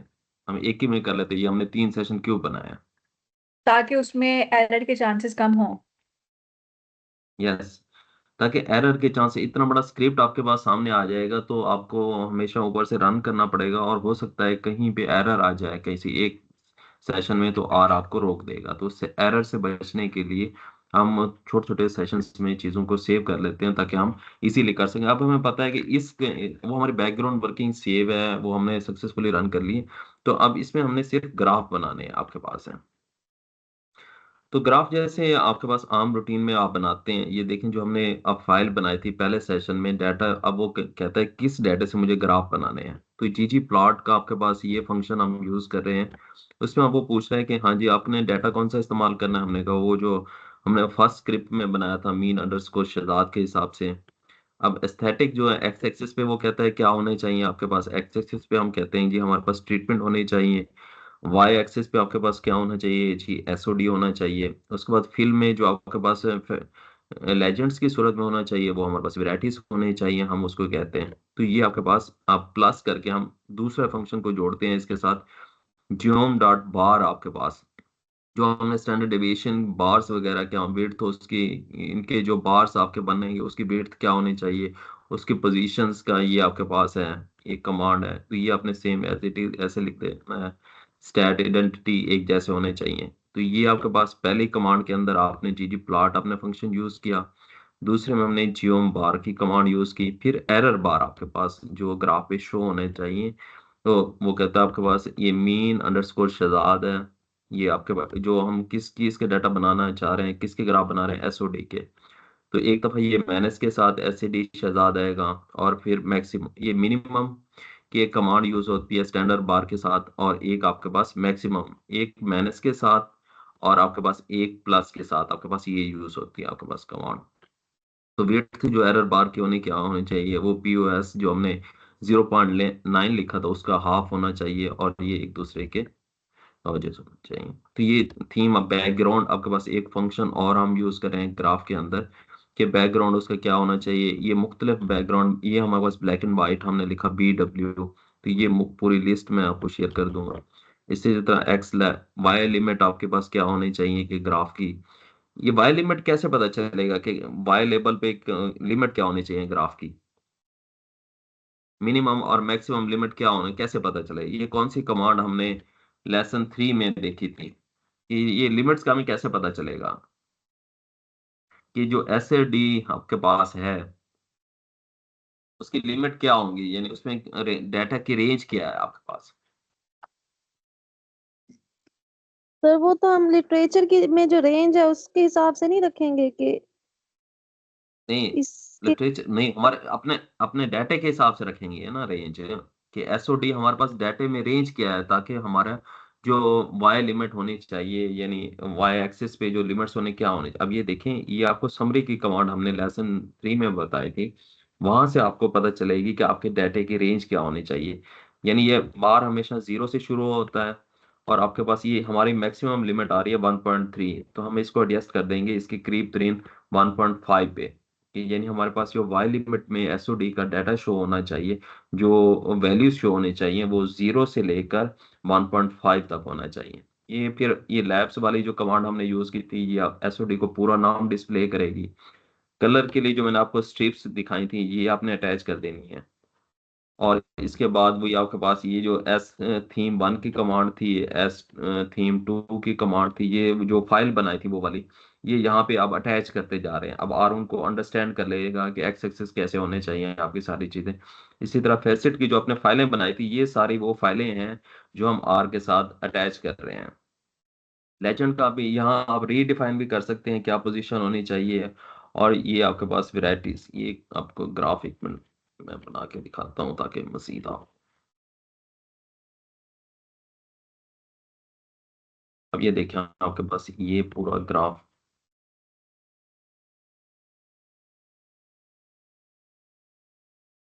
ग्राफ डिस्प्ले हो रहा है आपको? जी सर। अब ये देखिए आपके पास ये सारे, ये फेसिट भी आपको डिस्प्ले हो रहे हैं, एक्स एक्सिस भी आपको डिस्प्ले हो रहा है। और ये जो वाई लिमिट अभी मैं बता रहा था समरी के थ्रू, हमने उसको डिफाइन करके दिए हैं कि 0 से लेकर 1.5 तक है। और ये देखें अब आपके वाई एक्सिस पे उसका पूरा नाम डिस्प्ले हो रहा है, सुपर ऑक्सीडेज डिसम्यूटेज, और उसके यूनिट के साथ जो आपने सेशन 2 में आपने उसको जैसे आपने पूरा नाम दिया था और यूनिट दिए थे, अब आपके ग्राफ पे पूरे के पूरे वो चीजें डिस्प्ले हो रही हैं। अब आर की जो सबसे बड़ी खूबी है ना आपके पास, अब सिर्फ आपने जितने भी आपके अब 50 पैरामीटर हैं एक ही डाटे के, 100 पैरामीटर हैं, आपने सिर्फ एक ही ये बनानी है, आपने एक ग्राफ की कमांड्स आपने बनानी है, फिर इसी को लेके आपने इसी पूरी कमांड को उठा के आपने टेक्स्ट फाइल, एक ये आपके पास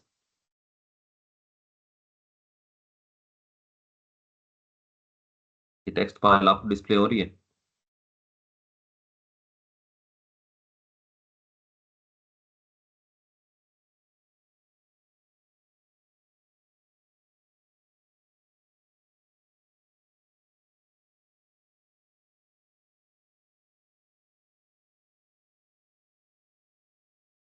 ये टेक्स्ट फाइल आपको डिस्प्ले हो रही है।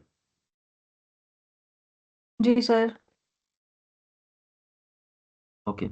अब आपने आर का खूबी, अब मैंने बताया जैसे आपका एक 50 पैरामीटर है, 100 पैरामीटर है, सिर्फ आप एक, ये आपको मैं ये कमांड पूरी दे दूंगा आपके पास, तो इसमें सिर्फ आपने पैरामीटर का नाम चेंज करना है, कंट्रोल एच करके आपने एसओडी की जगह इसको अपने पीओडी पे रिप्लेस कर देना। अब आपका पूरा ग्राफ एक दूसरे पैरामीटर के लिए तैयार हो गया आपके पास।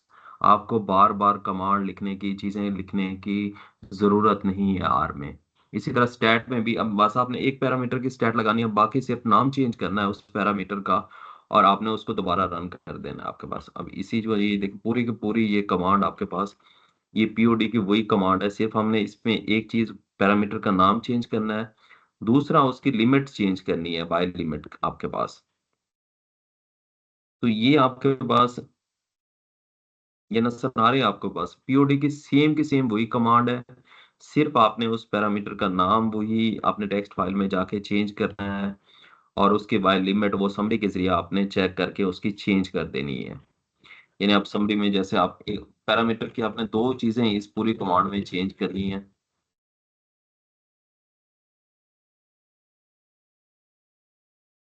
तो आपका ये सारे डाटे के ग्राफ आप बनाते जाएंगे। ये देखें अब 299 था तो हमने इसको 310 तक कर दिया। अब इसकी कमांड जस्ट हम रन करें, अब बार बार कमांड लिखने की आपको बनाने की जरूरत नहीं है आर में।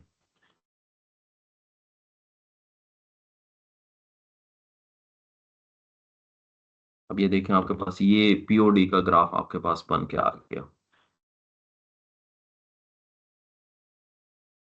ये पीओडी का ग्राफ आपको नजर आ रहा है पर ऑक्सीडेज ऑक्सीडेज। जी नज़र आ रहा है डॉक्टर साहब। हम्म। तो यही है कि आपने एक ही दफा चीजें आपने उसके सेशन 1 में कर लिया, उसके मीन स्टैंडर्ड डेविएशन निकाल लिए, दूसरे में आपने सारी बैकग्राउंड वर्किंग कर ली, तीसरे में आप आसानी से आप पैरामीटर का सिर्फ नाम चेंज करते जाएं आपके पास टेक्स्ट फाइल में, और नए नए ग्राफ आपके पास जितने भी आपके डाटे के हैं वो सारे हाई क्वालिटी के। और सारे ग्राफ्स में आर की खूबी ये है कि आपकी चीजें फिक्स होंगी, कोई ये नहीं बात से मैंने जैसे सॉफ्टवेयर, हर दूसरे सॉफ्टवेयर हैं या एक्सेल है, चीजें आप हर ग्राफ के लिए आपको मेहनत करनी पड़ती है। मैंने बताया कि आर आप एक दफा सीख गए ना चीजें, आप आसानी हो जाएगी। अब और ये कोड आपके पास, ये तो बने बनाए आपको कोड मौजूद है हर जगह, ये नोट्स में भी, ये स्क्रिप्ट में भी मैं आपको दे दूंगा। सिर्फ इन कोड्स को आपने अंडरस्टैंड करना है आपके पास है। अब जैसे ये हमने कमांड यूज की थी लास्ट में कि ये दोनों ग्राफ अब जो पीओडी के बन गए हैं, ये पीडीएफ वाले और ग्रिड, इसमें हमारे पास एसओडी का है और पीओडी का है। अब इन दोनों ग्राफों को हम कंबाइन कर देते हैं आर के अंदर। तो ये आपके पास अब ये देखें,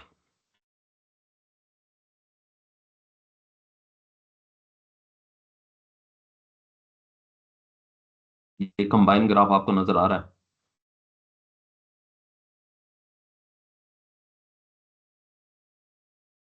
जी सर। ये देखें आपके पास वो एसओडी को और पीओडी को, आपके दोनों ग्राफ कंबाइन हो गए। अब आप ये आर्टिकल के लिए, थीसिस के लिए, सारी चीजों के लिए मैंने बताया कि एक दफा आप ये कमांड को सिर्फ अंडरस्टैंड कर लें। कमांड तो आपके पास लाइन ग्राफ है, आपको ये आपको गूगल वगैरह से हर जगह से मिल जाएंगे आपके पास। सिर्फ एक ग्राफ पे आपने वर्किंग करनी है, बाकी ग्राफ आपके इजीली बनते जाएंगे। तो इसमें हमने क्या किया, कोई बताएगा हमें? इस सेशन के अंदर हमने ग्राफ क्या बनाया और आर की,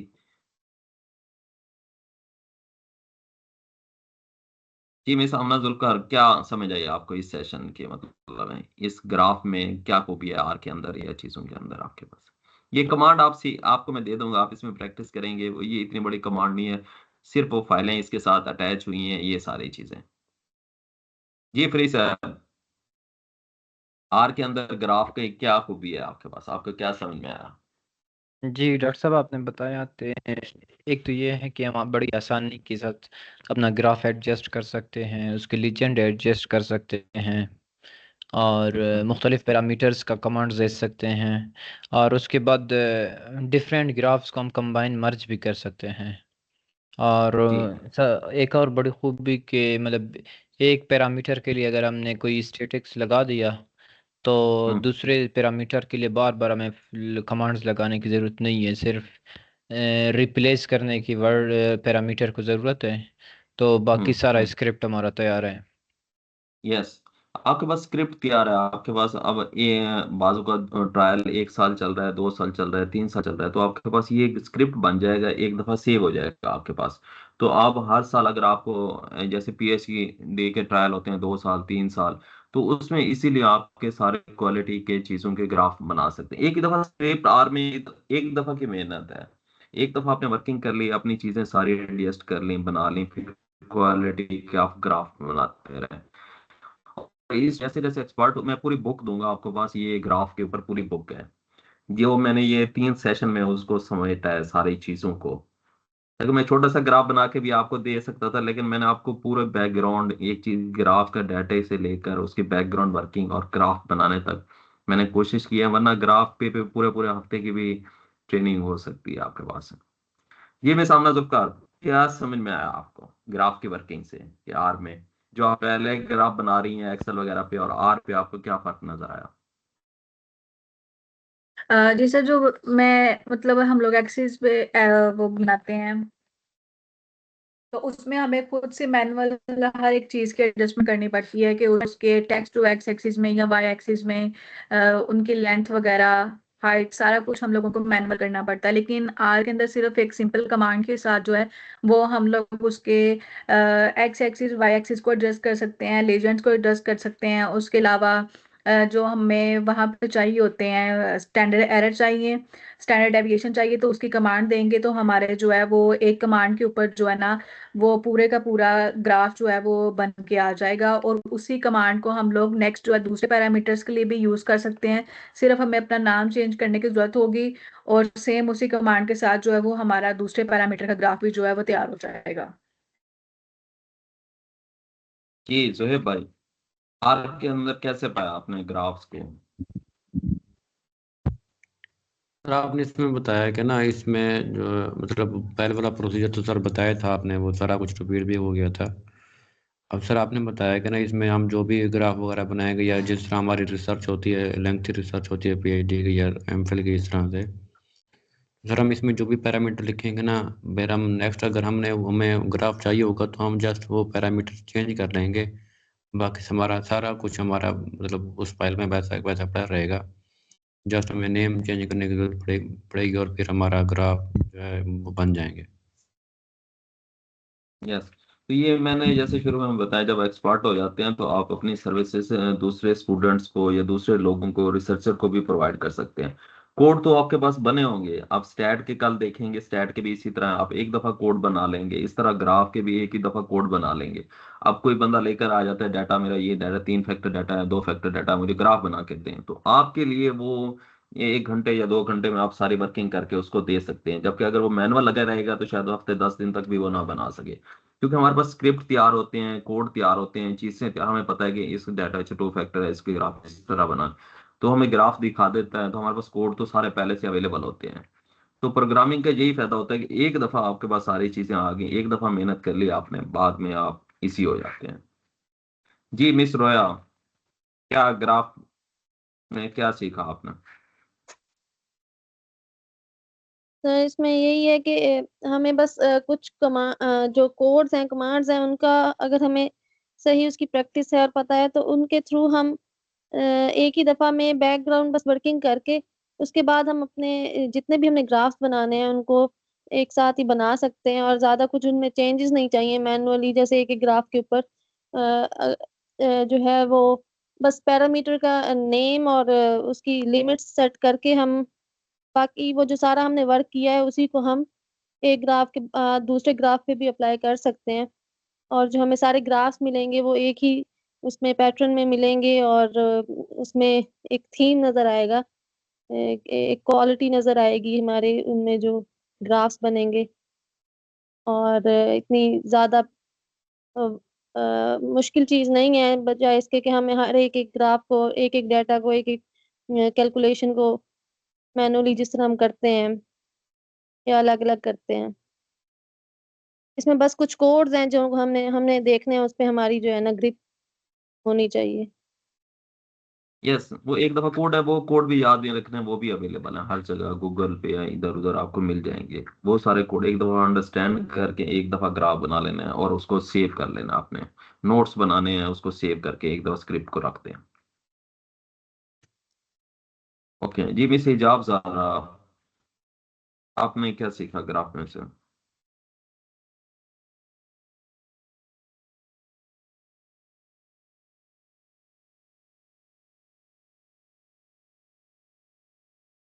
जी शहजाद साहब, आपने क्या सीखा ग्राफ के लेसन से आपके आर में?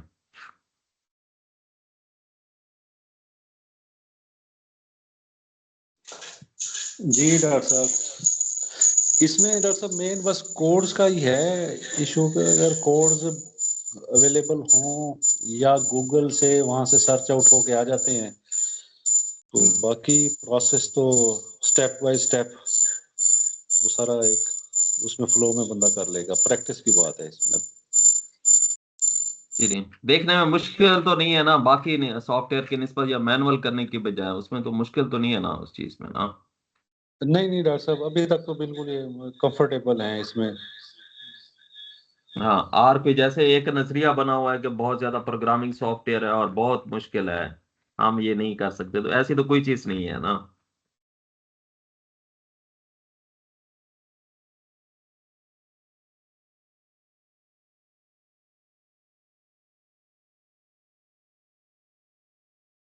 ओके,